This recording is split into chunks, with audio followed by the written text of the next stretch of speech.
I want to share one of the most disturbing and perplexing, true unsolved mysteries in American history. A case that continues to haunt people to this day. This is the story of the disappearance of the Sodder children. Our story takes place in Fayetteville, West Virginia, a small coal mining town nestled in the Appalachian Mountains. The year was 1945, and World War II had just ended.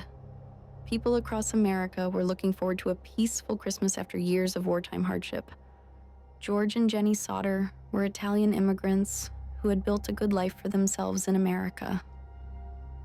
George had come to the United States as a young boy, worked hard his entire life, and eventually established a successful coal trucking business.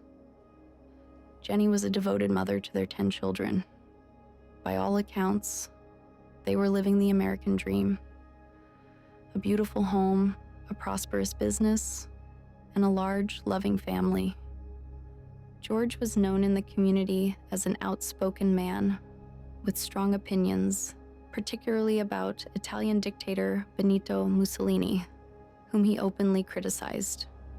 This detail becomes important later, as some theories suggest his political views may have made him enemies. The Sodder family consisted of George and Jenny and their 10 children: John, Marion, Sylvia, George Jr., Maurice, Martha, Louis, Jenny, Betty, and Frankie. On Christmas Eve, 1945, 9 of the 10 children were at home. Only their son, Frankie, was away, serving in the military. That evening started like any typical Christmas Eve celebration. The family had dinner together, and the younger children were excited about their presents and the arrival of Santa Claus. Around 10 p.m., Jenny sent the younger children to bed, but they begged to stay up a little longer to play with their Christmas toys. Since it was a holiday, she relented, with the condition that before they went to bed, the older children, Maurice, Martha, Louis, Jenny, and Betty, would make sure to turn off the lights and lock the doors. Jenny headed to bed around midnight, with the 5 younger children still awake downstairs. The older children, John, Marion, Sylvia, and George Jr., were already in their rooms. And this is where things start to get strange. At approximately 12:30 a.m., Jenny was awakened by the telephone ringing. She got up to answer it and heard a woman's voice asking for someone Jenny had never heard of. In the background, Jenny could hear what sounded like partying, glasses clinking, and people laughing. When Jenny told the woman she had the wrong number, the caller laughed oddly and hung up. Jenny thought this was strange, but didn't give it too much thought. As she was going back to bed, she noticed that the house was unusually quiet. Normally, she would have expected to hear the children moving around, but everything was silent. She assumed the kids had finally gone to bed. Before returning to her bedroom, she noticed that the lights were still on and the curtains weren't drawn, something the children always did before bedtime.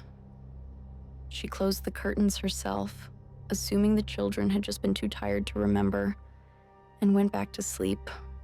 About 30 minutes later, around 1 a.m., Jenny was awakened again, this time by what sounded like something hitting the roof with a loud thud, followed by a rolling noise. After a few moments of silence, she drifted back to sleep. But at 1:30 a.m., Jenny woke up sensing something was wrong. The house felt unusually warm, and there was a smell she couldn't quite identify at first. When she got out of bed, she noticed smoke coming from downstairs. The house was on fire. She immediately woke her husband George and screamed for the children to get out. George, Jenny, and 4 of their children, Marion, 17, Sylvia, 15, George Jr., 16, and John, 23, managed to escape the burning house. But 5 children were still inside: Maurice, 14, Martha, 12, Louis, 9, Jenny, 8, and Betty, 5. George's first instinct was to go back in for his children. He ran to the window directly beneath the room where they slept and tried to break in, but he cut his arm badly on the broken glass. The fire was spreading rapidly. Then George had an idea. His coal truck was parked nearby. He could drive it next to the house, climb on top, and reach the second-story windows where the children's bedrooms were. He ran to the truck, but for some inexplicable reason, it wouldn't start. This truck, which had been working perfectly just hours before and was regularly maintained for his business, suddenly failed to start when it was needed most. In desperation, George remembered the ladder that was always kept against the side of the house. He ran to get it, but the ladder was gone, mysteriously missing on this particular night. By this point, the family was frantic. George tried to draw water from the barrel they kept for emergencies, but the water was frozen solid. He then tried to scoop snow from the ground to throw on the fire, but it made little difference against the rapidly growing inferno. Their neighbors had seen the flames and rushed over to help, but by this time, the house was fully engulfed. Someone had called the fire department, but incredibly, no fire truck arrived until 8 a.m., almost 7 hours after the fire started. By morning, the Sodder family home had burned to the ground. Authorities quickly declared that the 5 missing children had died in the fire, with the coroner officially listing the cause of death as fire due to faulty wiring. But here's where this already tragic story takes a disturbing turn. When the fire chief and his men sifted through the ashes, they found no human remains whatsoever. Not a single bone, not a skull, not even a tooth. Let me emphasize this point. 5 children supposedly died in this house fire, yet no physical evidence of their bodies was found in the ashes. None. 0.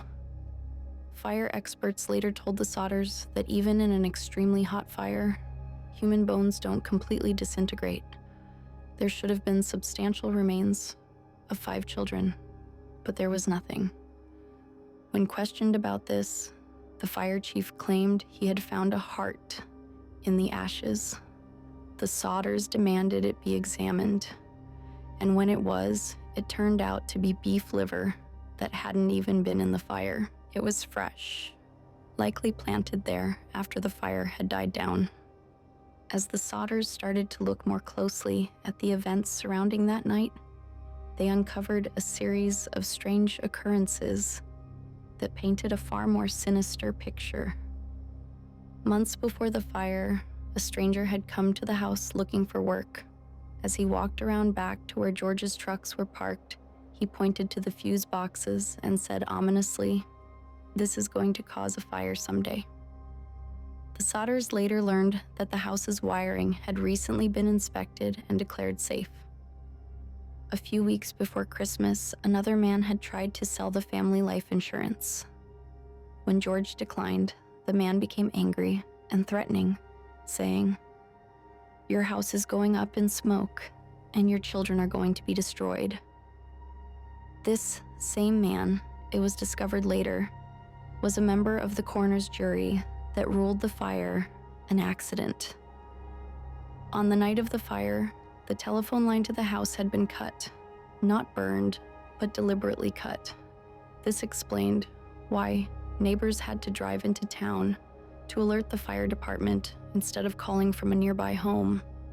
Witnesses reported seeing a man at the fire scene, removing what looked like a block and tackle, a type of rope pulley system, from George's truck, potentially explaining why it wouldn't start.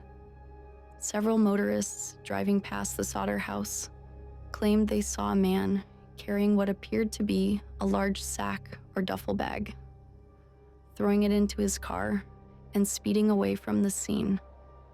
Most disturbingly, in the days following the fire, several witnesses came forward claiming they had seen the missing Sodder children in the company of unknown adults at various locations. A woman who operated a tourist stop about 50 miles from Fayetteville claimed she had served breakfast to the 5 children on Christmas morning. She said they were in the company of 2 men and 2 women who seemed to be Italian-looking and acted strangely, not allowing the children to speak to anyone. Another witness claimed to have seen 4 of the children in a car with Florida license plates in the weeks after the fire. In 1949, they exhumed the site of the fire and conducted a proper forensic investigation. The search turned up a few small bone fragments and what appeared to be internal organs. However, upon analysis, the bones were determined to be from a person older than any of the missing children and had shown no exposure to fire. The supposed organs were actually cow liver tissue, fresh and not burned. George and Jenny began to believe that their children had been kidnapped, possibly by an Italian mafia organization that had targeted George for his outspoken criticism of Mussolini's regime. Remember, this was shortly after World War II, when tensions related to the war were still raw. In 1952, the FBI finally got involved at the urging of Congressman Hubert Ellis. However, their investigation was cursory at best and yielded no new information. The Sodders weren't giving up. In 1968, more than 20 years after the fire, Jenny received an envelope in the mail with no return address. Inside was a photograph of a young man who appeared to be in his 20s. On the back was written, "Louis Sodder, I love brother Frankie. Elil boys." A 90132 or 35 inches. Louis would have been in his 20s at that time. The Sodders believed it was indeed their son and hired a private detective to investigate the Kentucky postmark on the envelope. Tragically, the detective never returned from his trip to Kentucky and was never heard from again, adding yet another mysterious disappearance to this already baffling case. Desperate to keep the case alive in public memory, the Sodders erected a billboard near the site of their former home. It displayed photos of the 5 missing children, offered a reward for information, and asked the simple question, what was their fate? That billboard remained standing for almost 40 years, a grim reminder of the family's unending quest for answers. George Sodder died in 1969, still believing his children were alive somewhere. Jenny continued the search until her death in 1989. Their surviving children have carried on the investigation, though most of them have now passed away as well. In recent years, advances in forensic science have led some to suggest that the fire may have burned hotter than experts in the 1940s believed possible. Some modern theories propose that the children's bodies could have been completely incinerated, especially if an accelerant was used. However, many forensic experts still maintain that complete destruction of bones in a house fire is virtually impossible.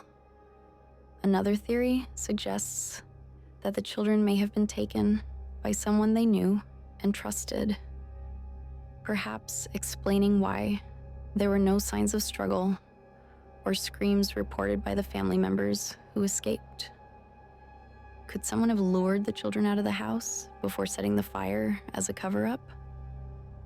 Some researchers point to George's anti-Mussolini stance and suggest that his children may have been kidnapped by supporters of the Italian dictator as revenge. Others propose that the children might have been taken as part of an illegal adoption ring.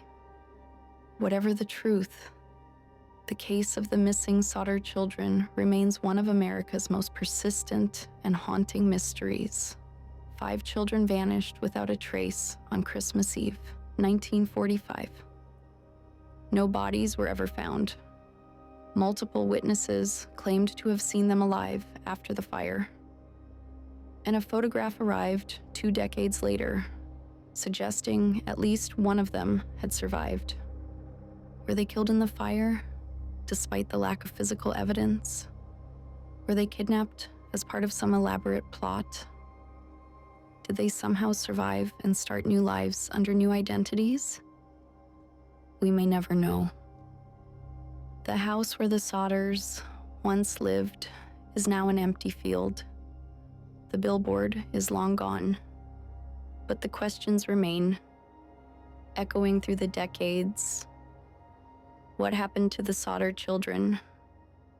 And if they didn't die in that fire, where have they been all these years?